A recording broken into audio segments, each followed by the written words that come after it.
Mr. Calloway, there's nothing more we can do. Say that again and I swear I will burn this hospital then build a better one myself. Please, just tell me there's something.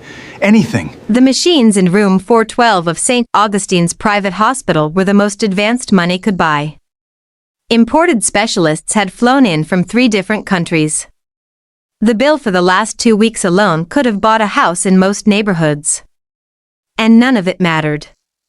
Because on that Tuesday morning, Dr. Elena Marsh walked out of that room, closed the door quietly behind her, and said the words that Richard Calloway, one of the wealthiest men in the state, had spent $11 million trying to avoid hearing. There's nothing more we can do. His son was 6 months old, a 6-month-old baby boy, barely big enough to fill the hospital crib they had placed him in. His tiny fists curled at his sides, his chest rising and falling in unsteady, fragile rhythms that made every person in that room hold their own breath every time the monitors shifted. Richard Calloway, a man who had faced down boardrooms, bankruptcies, and billion-dollar losses without flinching, sat beside that crib every single night, holding one finger inside his son's tiny hand, terrified that one morning he would come in and that small hand would not curl back around his. The baby had no name yet that the public knew. Richard had been so certain the boy would recover, he had delayed the formal announcement, the celebration, the grand introduction to the world his empire would one day belong to. Now, sitting in that hospital room, he whispered the name only he and the night nurses knew.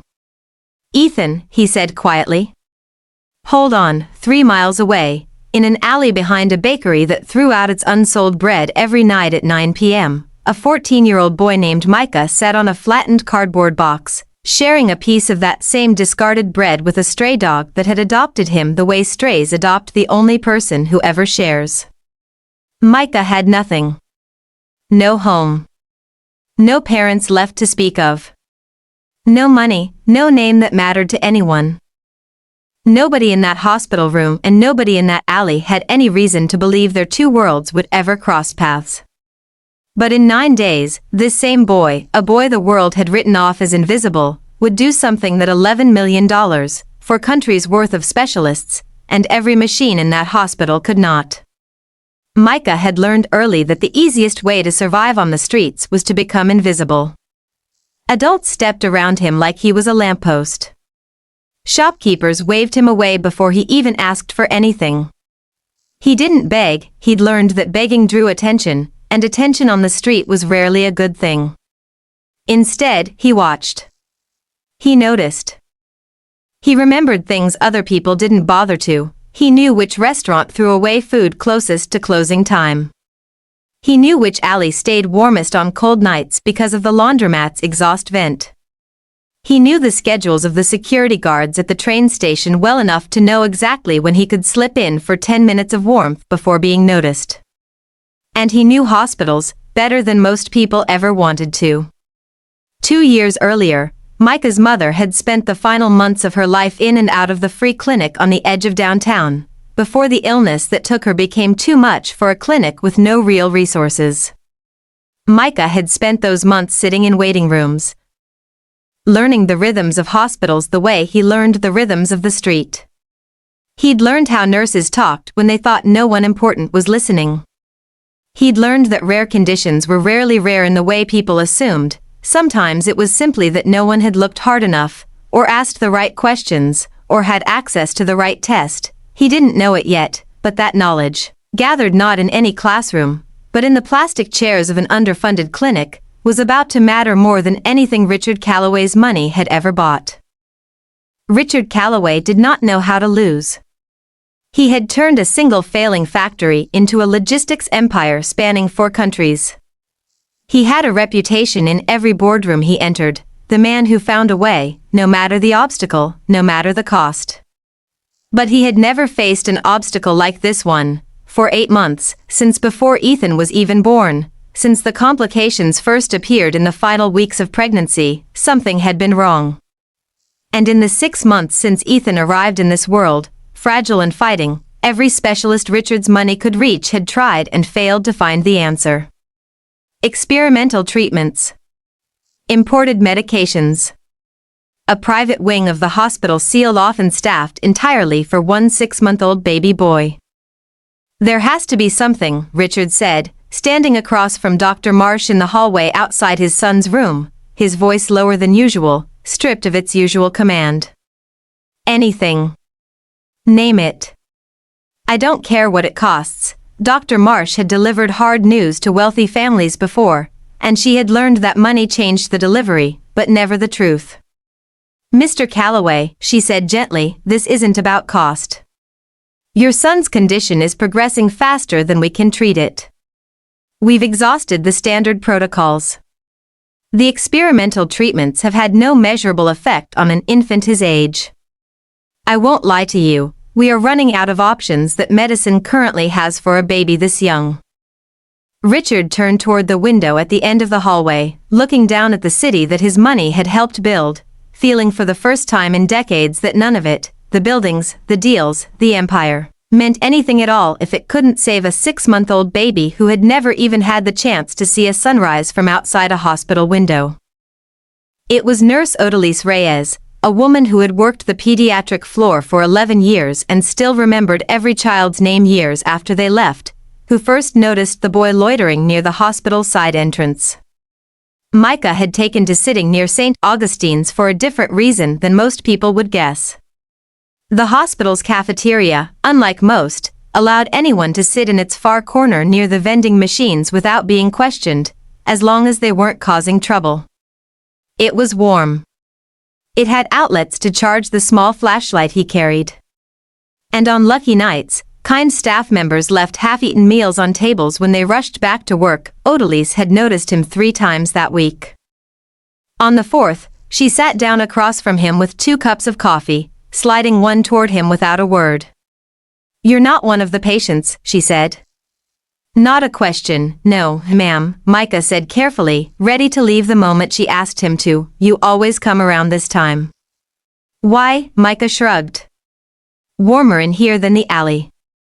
Nobody bothers me. Odalise studied him for a long moment, not with suspicion, but with the same careful attention she gave her smallest, sickest patients.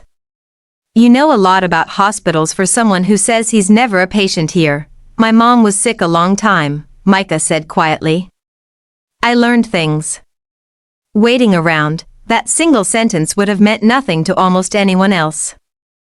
But Odalise Reyes had spent 11 years learning to listen for the sentence buried inside the sentence. She leaned forward slightly. What kind of things? What Micah told Odalise that night wasn't medical knowledge in the way doctors have it. He didn't know the names of proteins or the mechanics of blood disorders in infants. But he knew something the specialists, flown in from 4 countries, armed with every test modern medicine offered, had somehow never asked. The doctors at the clinic always asked what my mom ate that day. Every single time. Not just her medicine, what she actually ate. They said sometimes people's bodies react to things nobody thinks to check for. Foods. Water. Even the plastic in 4 bags, sometimes. Micah hesitated. Is anybody asking about what that baby upstairs is getting? The rich man's baby everybody's been talking about. Odalise sat back slowly. In all the months of aggressive, world-class treatment, every test performed on baby Ethan had focused on his blood, his genetics, his medication interactions. Not once had anyone systematically tracked every single substance entering that tiny 6-month-old body, because in a hospital of that caliber, the premium imported nutritional formula and 4 supplements being used were considered beyond suspicion. They were the best products money could buy. It was almost too simple a question for a room full of world-renowned doctors to think to ask about a baby this young. That night, Odalise brought the question to Dr. Marsh, not as medical advice, but as a nurse's instinct that something small and overlooked might be worth checking. Dr. Marsh, exhausted and out of options, agreed to run a full dietary and environmental exposure panel, testing every formula, every supplement, every 4 fluid that had passed through that baby's fragile body over the past 6 months. The results came back 4 days later, and they were the first real answer anyone had found in all those desperate months. Baby Ethan's tiny body was reacting violently to a rare compound found in a specific stabilizing agent, Used in one of the very high-end imported infant nutritional supplements his medical team had been feeding him intravenously to keep his fragile weight stable during treatment. It was an obscure interaction, one buried so deep in medical literature that none of the specialists, brilliant as they were, had reason to suspect it, because the supplement was considered among the safest, most premium infant products available anywhere in the world. The compound wasn't just failing to help baby Ethan. It was actively working against every treatment his tiny body was receiving, quietly sabotaging months of effort in a way no standard blood test had been designed to catch in an infant so young. The moment the supplement was removed and replaced with a simpler, cleaner alternative, Ethan's numbers began to shift in a way they hadn't in all those months. Slowly. Cautiously. But undeniably, for the first time, in the right direction, Dr. Marsh stood in the hallway with tears she hadn't expected, holding lab results that finally made sense. In all these months, she said quietly to Odalise, not one of us thought to question what we were giving him. We were so focused on the disease. We stopped looking at everything around it. He's 6 months old. He couldn't tell us something was wrong with what we were feeding him. And we didn't think to ask. Richard Calloway insisted on meeting the boy who had, in his words, done what 4 countries of specialists could not. Micah stood in the hospital hallway in the same worn jacket he'd worn every day that winter, deeply uncomfortable under the weight of Richard Calloway's gratitude. I didn't do anything, sir, Micah said, eyes down. I just asked a question. That question saved my son's life, Richard said, his voice breaking in a way none of his employees had ever heard. Do you understand that? My son is 6 months old. He has never once slept a full night outside a hospital. And you did what every expert I paid couldn't do, Micah shifted uncomfortably. My mom used to say the poor notice things the rich don't have to. Not because we're smarter. Just because we can't afford to look away from the small stuff. It's all we've got sometimes. Richard Calloway, a man who had spent his life mastering boardrooms and negotiations, found himself with nothing to say to a 14-year-old boy who had just handed him back his infant son's life and asked for nothing in return. In the weeks that followed, as baby Ethan slowly began to gain weight and strength for the first time, Richard Calloway did what he did best. He found a way to fix what he could. He didn't offer Micah money, sensing correctly that the boy wouldn't accept it as charity. Instead, he offered something else, a place to stay, enrollment in school, and a promise that Micah would never again have to sleep in an alley behind a bakery. But more than that, Richard Calloway changed the way his own hospital operated. St. Augustine's added a new protocol to every complex pediatric case moving forward, a simple, mandatory review of every substance entering a patient's body, no matter how premium. No matter how trusted, no matter how advanced the rest of the treatment plan looked. Doctors began calling it, informally, the Micah Protocol.